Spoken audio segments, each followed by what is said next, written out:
आज जो भारत देश में जो वक्फ बोर्ड यहाँ पर बहुत सालों से जो वक्फ बोर्ड चलाते आ रहे, ये जो वक्फ बोर्ड का एक तिद्दुपड़ी लाने के लिए केंद्र सरकार में जो तिद्दुपड़ी लाया गया है वो नाइंसाफी है।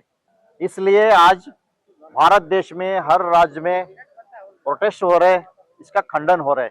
4 तारीख के जो दिन गुलबर्गा शहर में यहाँ पर लाखों लाखों संख्या में जो लोग जमा होकर ये जो वक्फ बोर्ड का तिद्दुपड़ी लाया केंद्र सरकार, इसका खंडन करते हुए जो तिद्दुपड़ी लाया वो वापस लेने के लिए हम सब लोग वहां पर लाखों संख्या में लोग जमा होकर हर जात के हर कौम के हम सब मिलकर जो हमारे जो यहाँ पर रहने वाले हमारे भाइयों साथियों को जिसको अन्याय होता उस समय में हम सब मिलकर लड़ना पड़ता है। इसलिए हम 4 तारीख के दिन सब लोग वहां पर ज्यादा संख्या में आने के लिए अपील करते हैं। नमस्कार।